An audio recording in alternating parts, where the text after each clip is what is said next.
You know, it's a market even bigger than all the world's stock markets combined. That's right. Crazy, right? Yeah, we're talking trillions of dollars changing hands every single day.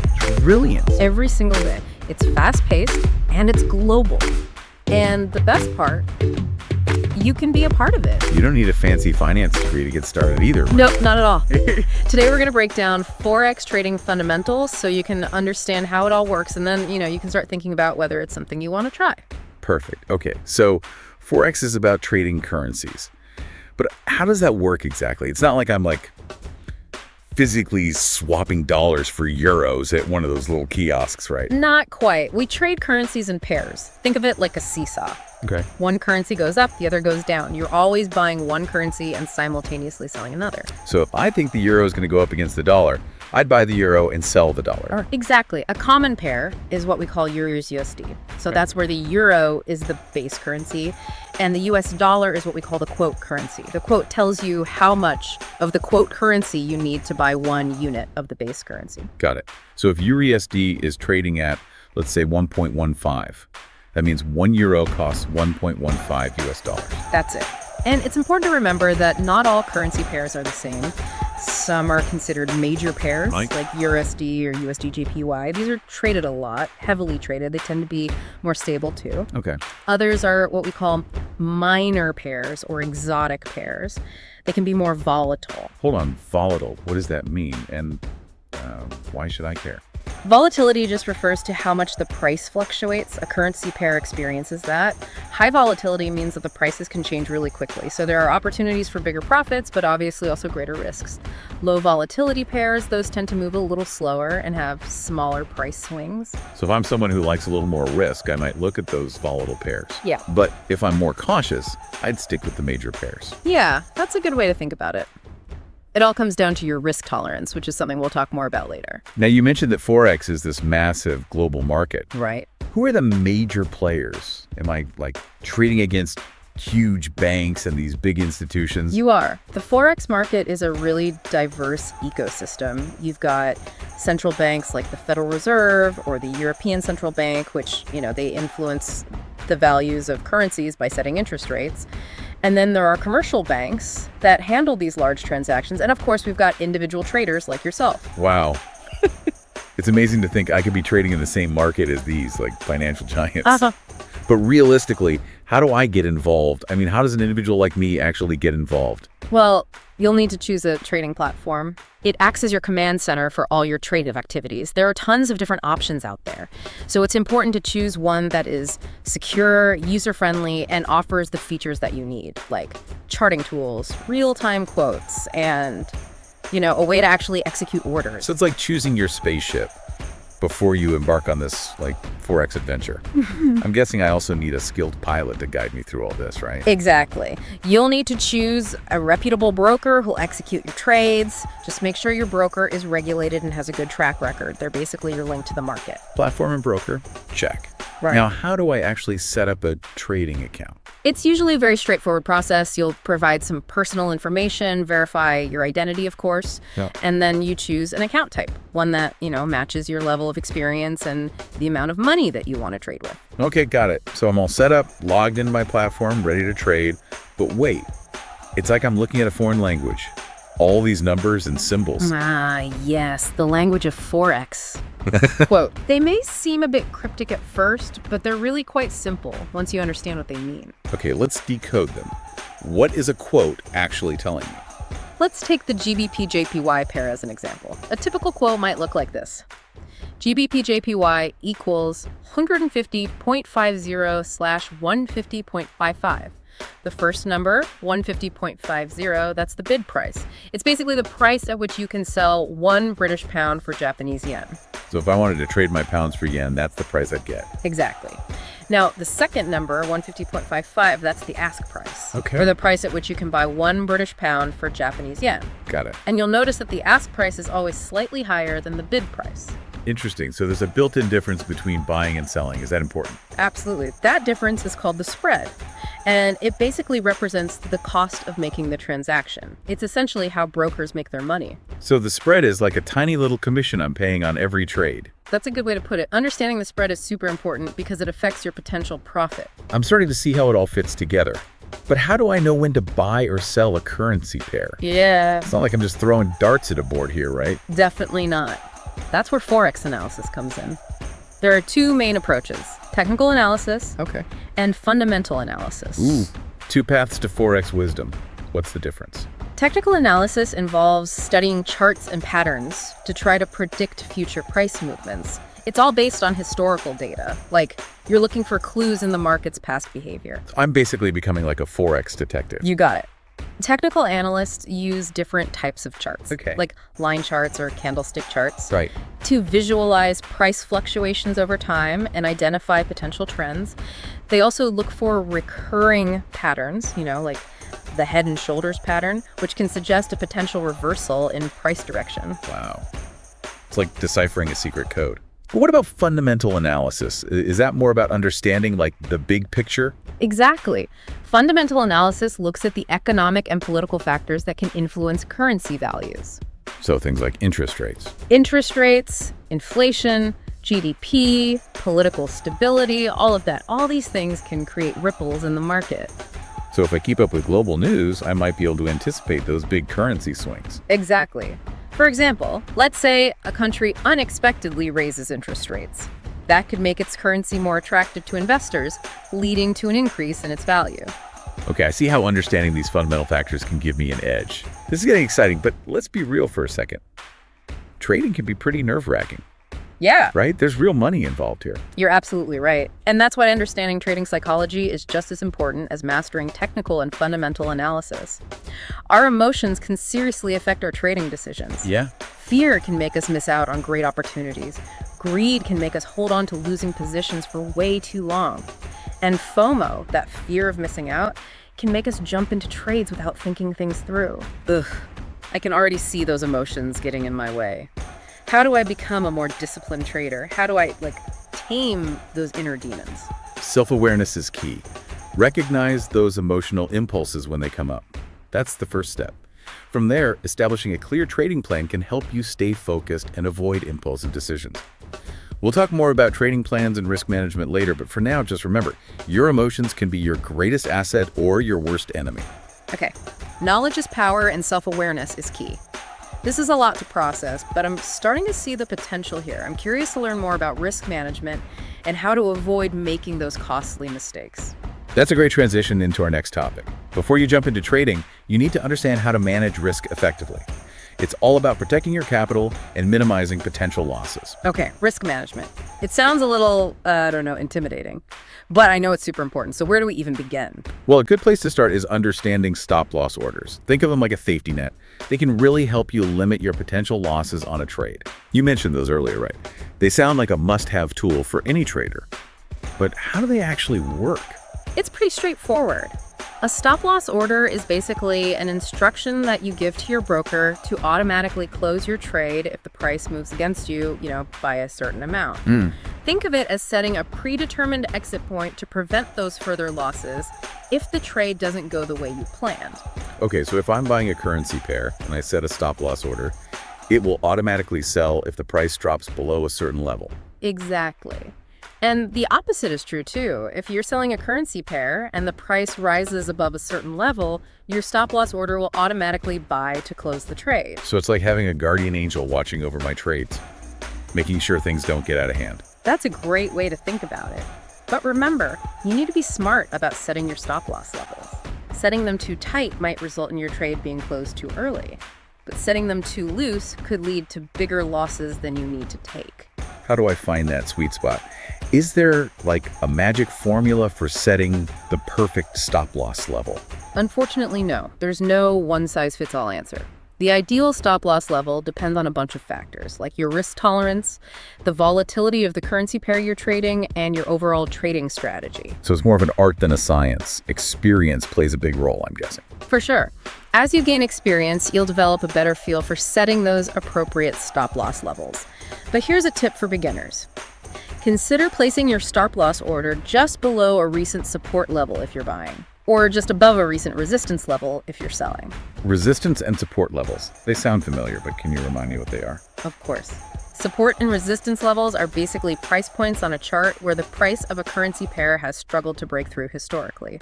Support is a level where the price tends to bounce back up, while resistance is a level where the price tends to pull back down. Okay, I see. So by placing my stop loss order just beyond those levels, I'm giving my trade a bit of breathing room while still limiting my potential losses. Exactly.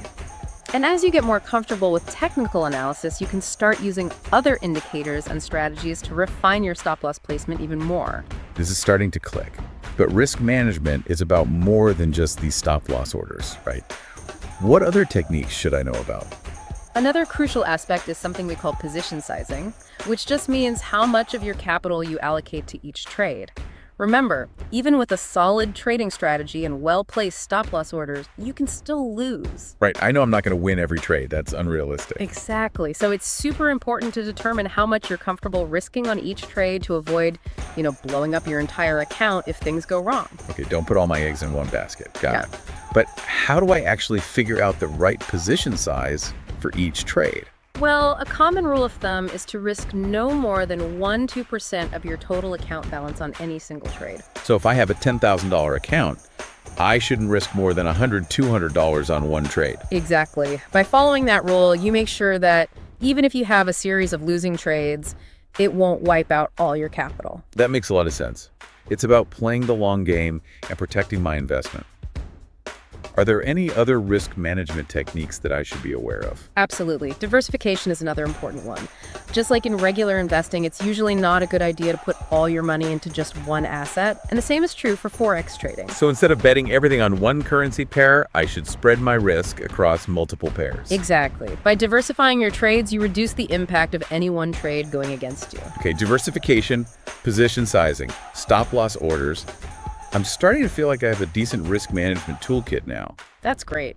Just remember that risk management is an ongoing thing. It's not something you just set and forget. You constantly need to be evaluating your risk tolerance, adjusting your position sizes, and refining your stop-loss strategies as you get more experience and, as the market conditions change. Got it. Always be adapting and evolving. But before we move on, can we talk a bit more about how trading psychology plays into risk management? You mentioned that earlier.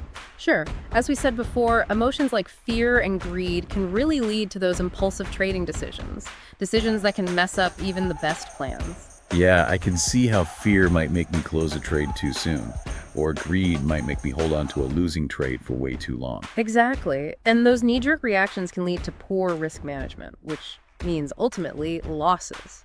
So how do I control those emotions? Is it just about willpower and discipline? Willpower and discipline are definitely important, but there are other things you can do to manage your trading psychology. One helpful thing is to keep a trading journal. A trading journal. Do I really need that? It seems a bit old school these days. Trust me, a trading journal can be a really valuable tool. It's basically just a record of all your trades.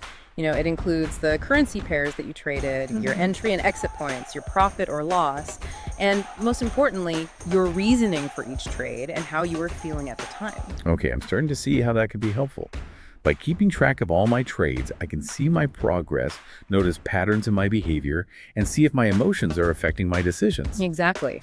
Your trading journal is like a mirror. It shows you all your trading habits, both the good and the bad. By looking at it regularly, you can gain some really valuable insights into your strengths and weaknesses, and that can ultimately help you improve your trading. This is making a lot of sense. But before we move on, can we go back to those two main analysis approaches, technical and fundamental analysis? Do most traders just pick one or the other, or is it more about using both? That's a great question, and honestly, it depends. Some traders just like to focus on technical analysis. They rely on charts, patterns, and indicators to make their decisions. Others prefer fundamental analysis. They carefully study economic data and global news events to try and predict those currency movements. So it's like choosing a weapon of choice. You could say that, but here's the thing. The traders who are really successful often use a combination of both. Okay. They might use technical analysis to find potential trading opportunities and then use fundamental analysis to make sure those signals are good. I see. So it's like having two sets of eyes on the market.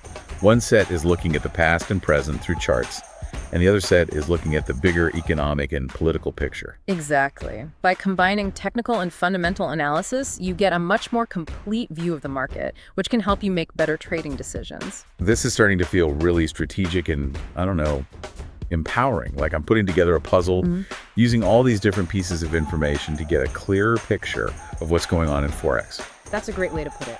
Remember, trading Forex successfully isn't about luck or guessing.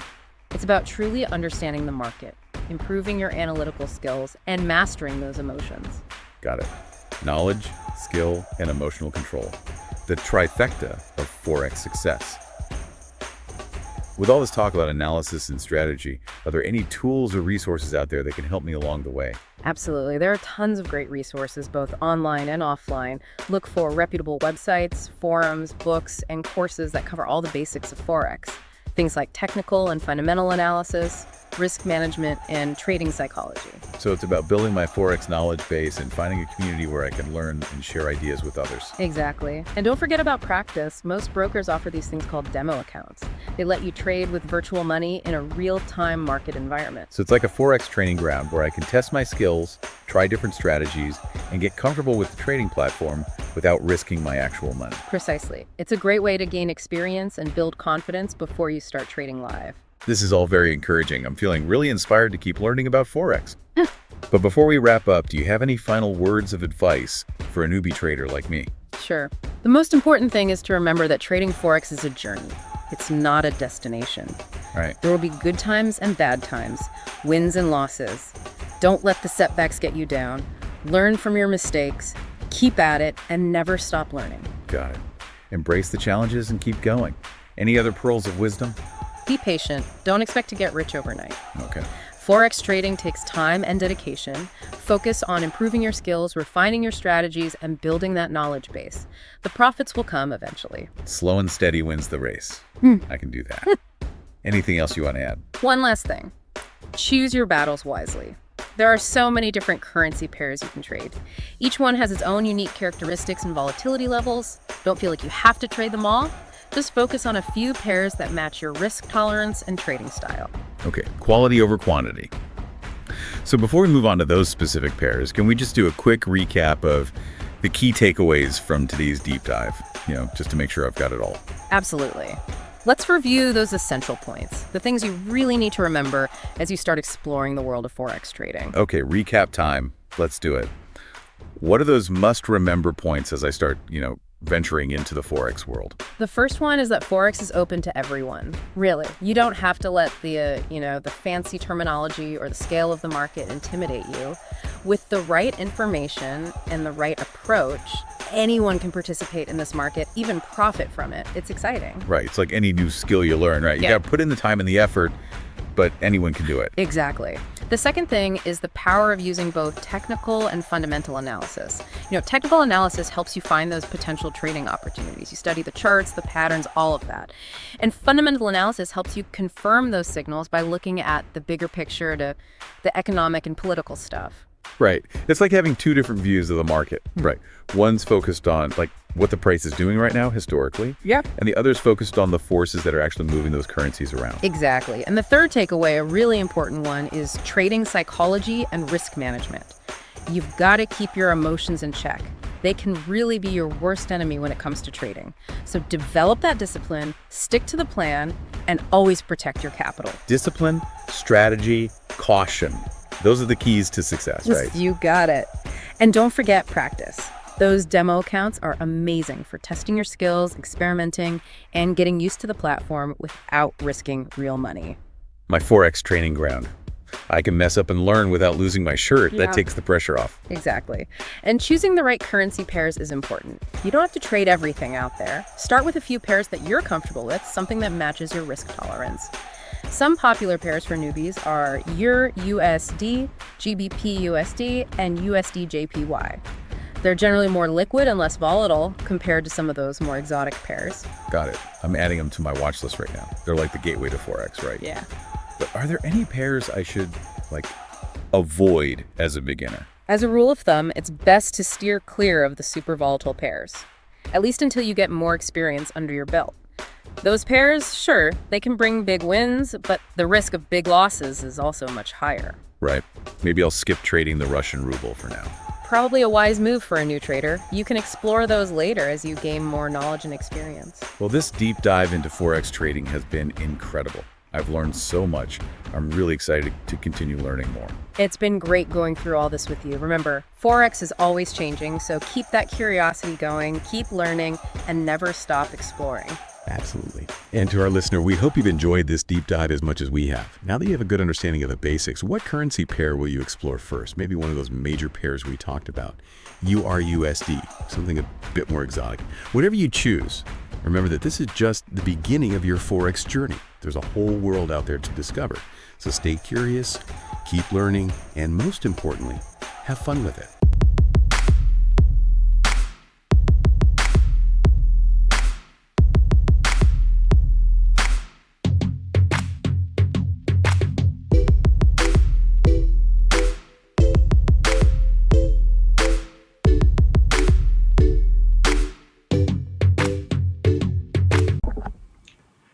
Thank you for finding and by stopping by to our podcast, License to Print.